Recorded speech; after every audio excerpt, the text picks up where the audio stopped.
third reading. The clerk will read the resolution. HJR 138 by Alders proposing a constitutional amendment prohibiting the imposition of a carbon tax. Mr. Alders. Thank you, Mr. Speaker. Members, I know that there's been a tremendous pressure campaign against my colleagues on the other side of the aisle, and I just want to take a minute to let you know this is a simple HJR. It's half a page, and it bans a carbon tax. This resolution is not about climate change. This is a tax bill. But I want to take a moment to think about what effect your vote today will have. Suppose this amendment doesn't pass. Even I will admit that it won't change anything immediately. Nobody, except maybe our friends in the media, honestly expects that size of a blue wave to happen that fast. But 20 or maybe 30 years from now, things might change. Suppose a carbon tax or a cap and trade program passes. At first, everything seems fine. It doesn't hurt the big producers much. They can take the hit. But the pressure builds on small refineries to close here and there. Brownsville, Beaumont, Laredo, Lubbock. Slowly, gas prices start climbing. Upper class and maybe even middle class families can manage it fine, but others are less fortunate. They have to start watching their fuel tank a little more closely until the next paycheck. Maybe cut down the trips to the grocery store. Prices there have gone up too, with lots more overhead for the trucking industry. The AC bill is higher, so folks start rationing that too. There's a slight uptick in heat strokes. Meanwhile, big oil sees that they can make a bigger profit in energy production overseas where regulations are next to nothing. Saudi Arabia, Russia, China, business is booming. Soon they start cutting off more of the jobs here in Texas, Midland and Odessa, Corpus Christi, Houston. Before long, another Harvey hits, another Uri, and believe it or not, it takes longer to get the power back on. It takes longer to send in the support Texans are counting on. There's less energy. More people suffer, more people die, and that's when your kids and your great-grandkids ask you, where were you? Members, this amendment is nothing less than a declaration that Texas is the energy capital of the world, and that's a title we're here to keep. We are Texans, and there is oil in our blood, and that is a good thing, because our energy quite literally fuels our economy. It saves lives, it raises people out of poverty, and it gives them a shot at the American dream. So, Mr. Speaker, I move passage. Ms. Goodwin in opposition.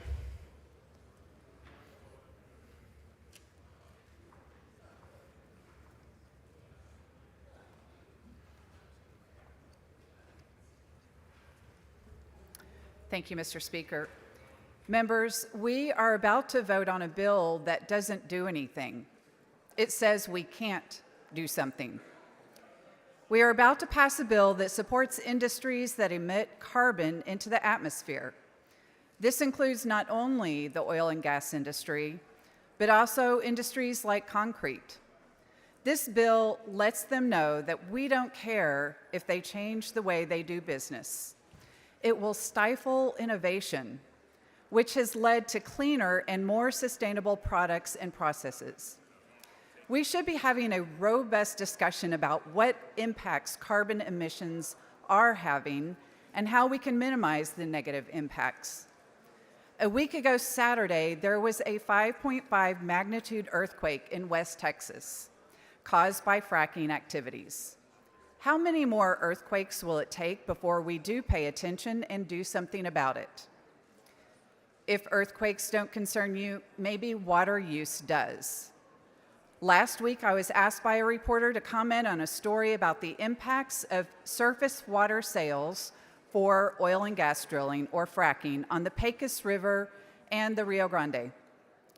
Earlier this year, I was alerted to Apache Corporation purchasing water from Red Bluff Reservoir for its drilling operations. This reporter has found that oil and gas companies have used over 31,000 acre-feet, or more than 10 billion gallons of Rio Grande water for drilling and fracking operations in the Eagle Ford Shale between 2021 and 2024. That's enough water to meet the needs of 113,500 Texas households for an entire year.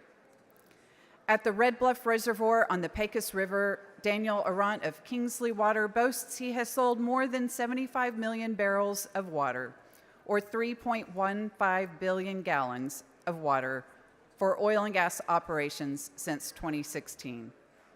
Members, bottom line is we are talking about restrictions on a tax on carbon, but we're not talking about actions we should be taking to protect our land, our water, and our future. This is a waste of our time and a diversion of our focus. I hope you'll vote no with me. Mr. Anchia in opposition.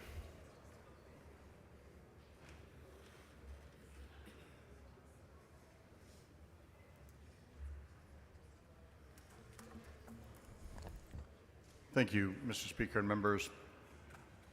When I had the extreme good fortune of chairing the International Trade Intergovernmental Affairs Committee a few sessions back, we heard from representatives on climate leadership, but they were conservatives. It was George Shultz and it was Texas's own James Baker. And they talked about the conservative case for a carbon tax, which took that socialization of carbon in the atmosphere, placed a tax on it, and then used that money to pay a dividend to the American people. Because right now what's happening is socialist. You have companies that are privatizing profits and socializing costs in the form of carbon. And I really was persuaded by their conservative approach. I thought it makes sense that instead of the status quo, which is socialist in nature, socializing the costs to all of us and privatizing profits by companies, instead we could have a carbon tax that then paid a dividend to everyday Texans for that private activity that was occurring not only in this state, but also internationally. And that conservative approach had a lot of support, not only from people in the environmental community, but also international oil and gas. And so what this HJR will do is limit this very important tool in the toolbox, this very conservative approach that will allow us to reduce carbon in the atmosphere and then pay a dividend to all Texans. And I think I'd like to see that happen. I know many of you would as well. So with that, I ask you to vote against this resolution. Mr. Wu in opposition.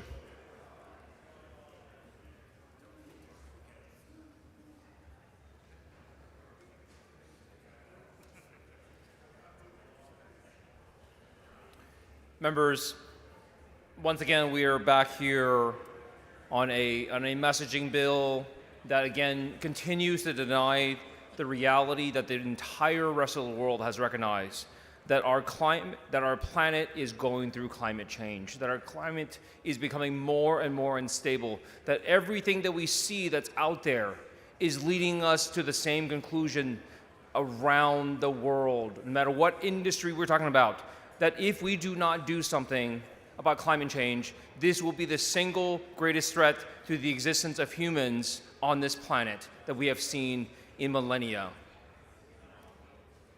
We are again treating this problem like it's a joke, a scientific fact that has been established for decades. We're treating like a joke. I guess many people don't really plan on staying on this planet for much longer, and so they're not worried about it. But for the rest of us who have to worry about whether there is something to leave for our children, whether this planet is something that they can actually live on, whether Texas continues to suffer through non-stop cycles of 2, 3, 4, and 500-year events of droughts and freezes, droughts and freezes, droughts and freezes, again and again, to the point where our agriculture suffers, our economy suffers, that all these different things suffer, and we choose to do nothing about it. This legislation, if enacted, wouldn't even protect against a carbon tax. It wouldn't help, it wouldn't protect energy companies because they don't expel carbon. They take carbon and convert it from one form to another. What expels carbon is manufacturing process. When that energy that they create is taken and used and burned to create energy or create other products, that energy produces CO2. That uses produces CO2, which then warms our planet. We're saying the people and the industries who burn up the majority of the carbon, not the energy companies. They don't burn the carbon, they sell it in other forms. But the point is that as we generate more and more greenhouse gases, that the responsibility of fixing the problem should rely on the people who created it. If you generated the most carbon, then you should have the most responsibility of cleaning it up. This is not a hard concept, and I know it's a concept that conservatives can understand. This legislation serves no purpose but to tie our hands and to bind ourselves to a future that is intolerable. I urge you to vote no. Mr. Alders to close. Thank you, Mr. Speaker. Members, you heard it from Representative Wu. Taxes, carbon taxes, would hurt our manufacturing in this state and in this country. There is no question that the implementation of taxes hurts our markets, it hurts our consumers, it hurts those who are seeking to live the American dream. California has suffered as a result of this tax, and so I would urge us for Texas to remain Texas. I Mr. move Speaker. passage. Mr. Wu, for what purpose? Would the gentleman yield for questions? Gentleman yield for questions. Yes. He yields for questions. Thank you, Representative. You say that taxes hurt the economy. Does your bill say anything about the 145% taxes that Trump has put on us? It does not. All right? It doesn't, does it? Does it talk about why West Texas Intermediate is now below $60 a barrel? Because of the things that Donald Trump has done? I think you should stay on the bill. Yeah. Does your bill talk about the pausing of purchases of LNG contracts because of what Donald Trump has done? I'm waiting for a question about the bill. Yeah, I thought so. Keep Texas, Texas, move passage. Question occurs on passage. Record vote. Clerk, ring the bell.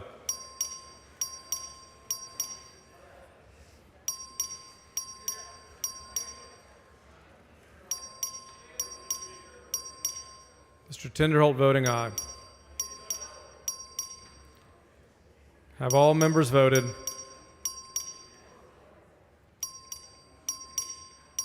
Have all members voted? There being 93 ayes and 47 nays, the resolution fails. Mr. Tinderholt, for what purpose?